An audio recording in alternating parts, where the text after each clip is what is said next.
how you doing? This is Eric from A Vicious Cycle. We're going to go over our 2009 Suzuki V-Strom. We're going to go from the front to the back, and we're going to describe some of the accessories and add-ons we've done to this motorcycle. Alright, one of our first additions was for additional lighting on this Suzuki V-Strom. While the stock headlights do put out a lot of light, there's a lot of times where you like to have a lot of additional. So these are the Denali 1s. There's also the Denali 2s available. The Denali 2s have 70% more light output than even these Denali 1s, which are significantly brighter than our stock headlights. These are LED, full aluminum housing, fully submergible underwater. You're not going to have an issue with these lights.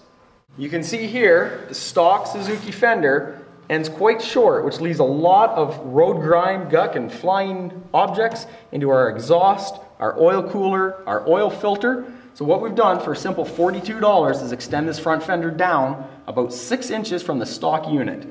I did screw this one on. You're not required to screw them, but screwing does help keep it nice and secure. You can use an adhesive to attach it. We've added the Madstad windshield bracket. Probably one of the most popular additions on a Suzuki V-Strom. We sell an awful lot of these. Allows us 4 inches of height adjustment on our windscreen and 25 degrees of tilt. Just like that.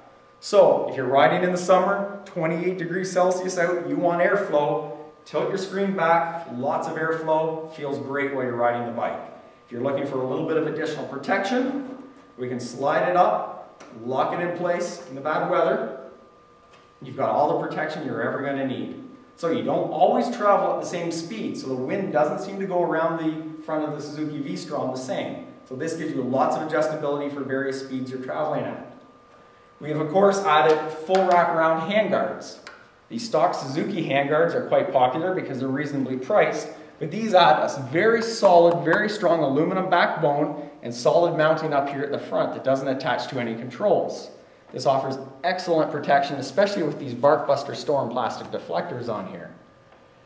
You can also see we've added what we call the Kyoko throttle control. It works great. There's 3 different models for this bike. Whether you have no handguards, you have the Suzuki handguards, or you have these Barkbusters. And what all it is a simple turn here, helps lock and control your throttle. You can disconnect it easily, full throttle, and then now you have a lock mechanism. Simple enough. Another very popular item for the V-Strom are these bar backs by SW Motec. So this particular one is 33 millimeters up and 22 back, so it's around 1.5 inches up and around 1 inch back towards you. They will fit the V-Strom 1000 and the 650 without ABS. For the 650 with ABS, we've had some mixed results. About 70 or 80% of the bikes were able to install them. The issue is this upper brake hose here is a little tight with them. The ABS-equipped 650 models, they've made this fairly short. If you've got a fair amount of play in your stock line before you've installed these bar backs, you should be able to install them no problem. If your line seems fairly tight, I wouldn't recommend purchasing them for that bike.